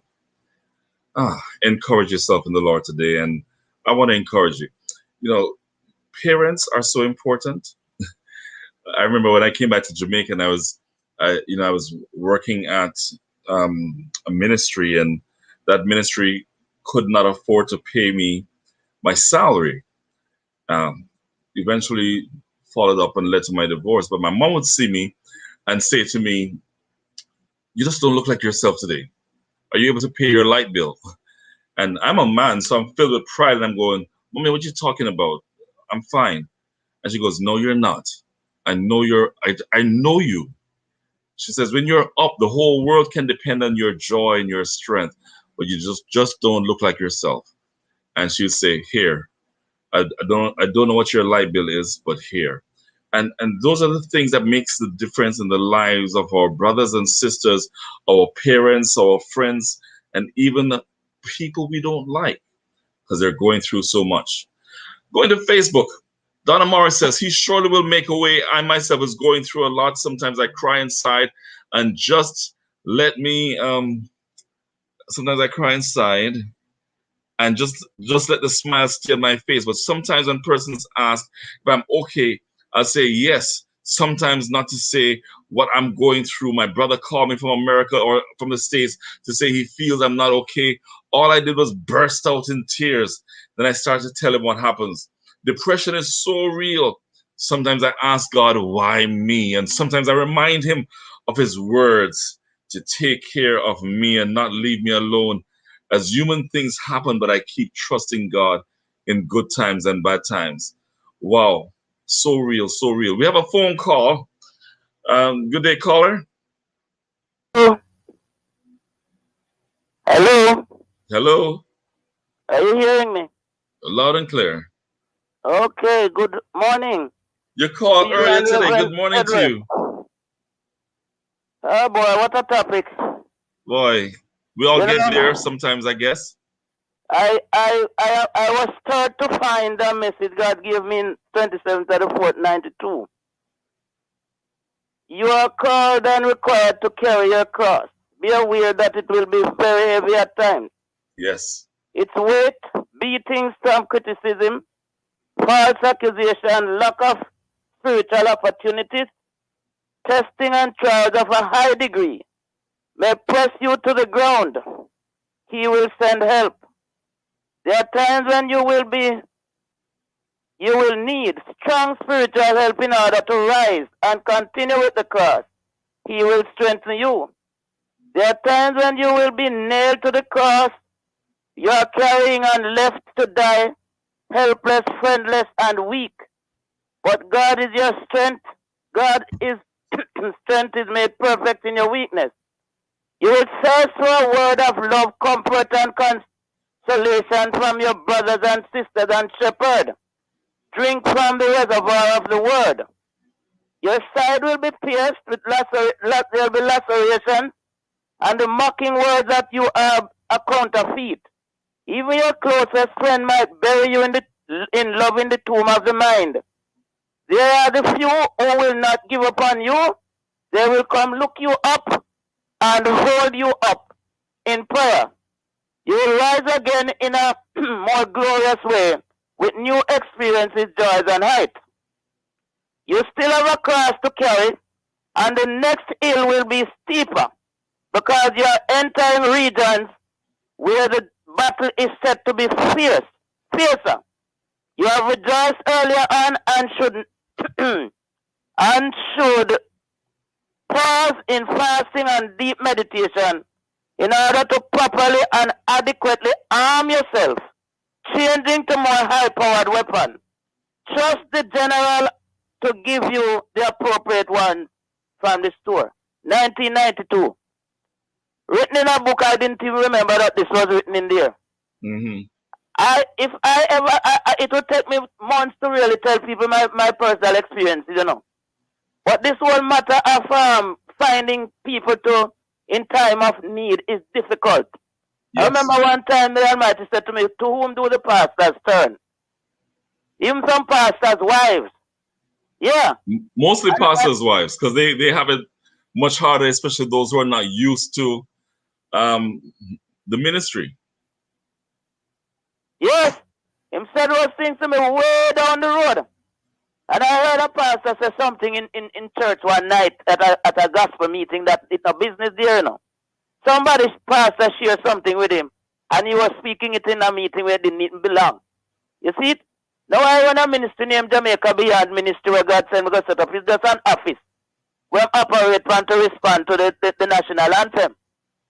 And would you believe that people call me from almost every church, all the big churches then? You know what happened? You see telephone counseling pastors. When you don't know people and people don't know who you are, you know you find them open up to you better. Yes. Because a lot, you know what happened in a church? Too much chatty mouth in there. Yeah? You say something to somebody and before you know it, it fly around the place like nothing. But sometimes it's pride. Sometimes it's not just the chatty. People lie on me and I got kicked out of church in disgrace. I mean church that I put a lot of financial and all kind of help into. Yes. And I realized when the devil says a little church I go move, the devil set up the people in the church against me, you know. And although I was kicked out, and I said, God, you see how much energy I put into this thing, I two little member in there. And I went on a long fast under the cover, kicked out, you know. I said, God, my labor not going like that, you know. And all of a sudden, the whole body of the church come, they run a campaign, and the church start to grow like nothing. So this, you see, one thing I learned, I have learned from God very well, is who I'm fighting against. The satanic organization. Yes. Yes? And him teach me to teach Christians, young Christians, how to fellowship and connect with him. Too many people connect to the church organization. Yeah? And not to God as they should. Because, you know, a young boy get possessed, demon possessed, in your father church one time. Yes? Demon possessed, the spirit of divination. And they said they pray for him, the young people pray for him, couldn't manage. They should have called for the relevant people in the church. You hear me? They didn't call for them. They simply pray for him and call the relatives to come for him. And this gentleman has some connection to this ministry. I said, where you go for him for? I said they should have called the relevant, no people in Herro Blair church that could deal with the case. Why didn't they call the relevant persons in the church? The young man keeps saying he wants him pastor, he wants the pastor. I mean, up all of Bellevue, you know. I went to Bellevue to see him, and when I looked down Bellevue and see what happened, some of them demon possessing, and them give them some pills. Then give this young boy some pills, the boy start trembling more pill, you know. Because when something is demonic and physical can deal with it. So the next thing people you need all of them gifts in the church. As the spirit of discerning is going to know what happened to people, you know. And I rather God allow me to pick up the something before it happen than have to deal with it after it happened. You know what I mean? Sometimes it's just love and caring too, you know. It doesn't always have to be somebody who is gifted with the spirit of discerning. That's why the Bible says we have the gifts them in the church.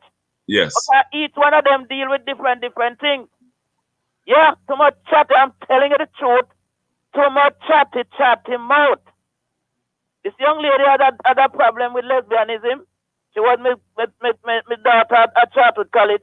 She come in at the church with it and want help. Went to a pastor, the thing run through the whole church in a pastor. And in truth and in fact, she was the head of the youth department of the whole nation. You can imagine what that means? Yes. Eh?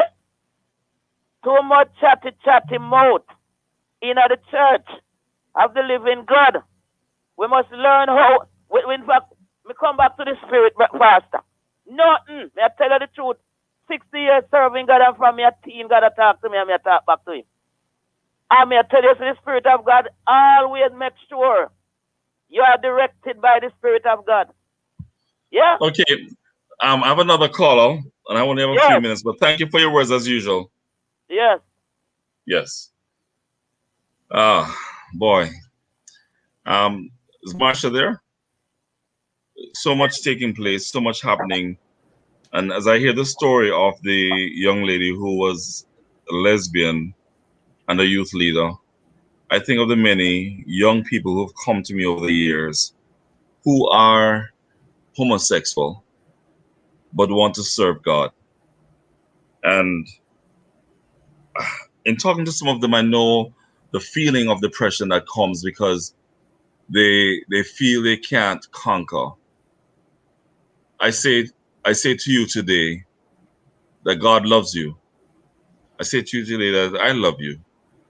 And that we can work through this together, just like how Marsha found her way beyond having a child out of wedlock. I often say to my friends that are homosexuals, there are young men in the church who are heterosexuals who are sleeping around, and they struggle. Just like all of us, we've had to make a decision. Put God first.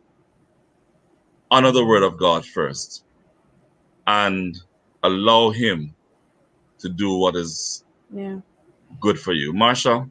Yeah, I think sometimes, you know, when you speak about persons coming to you with, you know, struggling with whatever it is they're struggling with, homosexuality, whatever it is that they're struggling with, I think as Christians we need to understand that it's not our job to fix them. But, you know, it's not our job to save them per se. It's our job to love them. Yes. You know, it's just love. Sometimes people just want to be, not sometimes, it is what it is. You just have to love people and leave them to God in a sense, you know, like our calling is to love. and God will Always. do the rest. Yeah, He will do the rest. He will make the way. He will do the provision. He will do it all. I know, for me, um, just having someone who I know is a Christian, and them loving me in a state that I'm feeling like I'm unworthy of love makes me want that. I want what they have, where the God that they serve or whatever it is allows them to see past who I think I am and just love me. And that brought back my yearning for God. Like, I wanted back that relationship. I wanted to have that unconditional love again. And so that's all you really need to do in a sense. Somebody comes to you and they're talking about homosexuality or whatever it is, and it's not something that you are it's have any expertise, as I would say. It's not something you're going through, but you can just say, hey, I'm here for you. Okay, we have a caller. We have a uh, caller. Go ahead. Let's take this call. Hello, caller. Hi, good morning, Pastor Steve and your team. Good I morning. would first of all like to say congratulations to Marsha and to let her know that God loves you, girl. You Thank just you. hang it there. He's there for you. Yes. Pastor Blair, one of the points I'd like to highlight is the need for us as brethren to dwell together in unity, wrapped Yes. in love. There is nothing quite as uplifting as when you're in a situation and a sister or a brother calls you and just says, listen, you have been on my mind, or spoke to me about you. Mm-hmm. And it is so refreshing. It just lifts one's spirit. And I think it can happen. It is happening. And I wish there was more of it. Wish more of us were open with just loving one another and caring for one another. I heard a comment from a missionary on the mission field just recently, and it resonated strongly with me. She said, I never confessed an honest human weakness to anyone because nobody would believe it. And I think that is one of the problem situations that we face. People who are in leadership, pastors, it's as if they are infallible. We tend to forget that really we're all fallible, broken human beings, and that it is in God that we have to rely, and we really have to rely on Him and trust in Him. So I just like to say to anybody who is going through depression, any kind of problem and so on, I am praying, I will be praying a little more for more love in the church. As Paul called for in the church at Ephesus, let us have some more love one for another. A phone call, a kind word makes a world of difference. Thanks for the opportunity, Pastor Blair. Thank you so much. That's so important, the word. And Marsha, I come back to you because as important as that word is, we do want to remind people what you said earlier, that they've got to let go of their own pride and be willing to reach out for help. Yeah. Yeah, pride, as Bishop had said, pride goes before a fall, and pride is usually right there with the guilt, but you in letting go of pride and in letting go of the guilt, what you receive is God's grace. And I think that's when you're going through depression, and when it's a situation where you're thinking that you're alone, and God's grace allow you to understand that you're not alone. And the promise that He made to you, especially when you gave your life to God, that promise that He made to you is a promise that we need to stand on, is a promise that I stood on in my time of, in my whole situation, even to this day. I have to rely on that promise that He promised to me. And who is he that that he's not a man that he should lie, you know? So he promised me that he'll be here for me, that he'll stand with me. And that's like the biggest thing for me. And that's what holds me every single day, is that I have his support, you know? And I just have to in turn love others, you know. And I didn't, when I see people going through what I'm going through, just be there. As Bishop had said, sometimes you don't even have to talk, just go and say, hey, I'll sit on the veranda with you, you know, or you know, whatever it is. I'm Yes. here, you know. If you find yourself with an extra dollar or something, you know, somebody going through something, you know, if you can just send me a bank account information, I have a little thing I want to send to you. You know, some things that when you're late to do, because right now people are going through a lot. We're really, really going through a lot. And as I said I'm before, I'm gonna ask you just to give a prayer real quickly, but let me just read something from Marcia on Facebook. Good day, good topic. Sometimes as Christians going through depression, you prefer to speak to someone from another church and get prayer. Marcia, I understand. I remember counseling a couple in Cayman. They stayed together, but then they stopped coming to church because they felt that they'd expressed too much. So sometimes when you're going through your stuff, you prefer to talk to somebody you don't know. That's understandable, and that can be very helpful to your confidence. Marshall, we've got to go. I give you 30 seconds for a quick prayer. you're putting me on the spot here, especially with prayer. But Well, let me pray. Let me pray. yes, Father, just go thank you ahead. for this day. I thank you for your people that have joined in. So many going through so much, so many hurting, so many without work, without money, without love, so many sick, so many incarcerated. But Lord, despite all the so many's, there is you. Make yourself known. Oh, just express yourself and bring forth your love and help them this day to make it in Jesus' name. Marsha, thank you for joining us. Thank you for having me. Thank you for having me. You've been a blessing. And thank you also to our producer, Kathy Gale, to those in the studio, to Love FM for having this program on the air. We try our best each week to take you back to the Word of God. We said, yes, Elijah, even after winning at Mount Carmel, got depressed. Depression is real, but you can make it. I hope that I've encouraged someone today to reach out in love to someone else. Find your brother, your sister, find your church member, find your pastor, find your pastor's wife, your pastor's children, and give them love and attention and allow someone to find joy and God's peace. I'm Steve Blair. Thank you for joining us. Remember, you can call me 876 295 9141. That's 876 295 9141. I will not be available today until about 4 o'clock, and most evenings between 4 and 6. God bless you. Have a great week.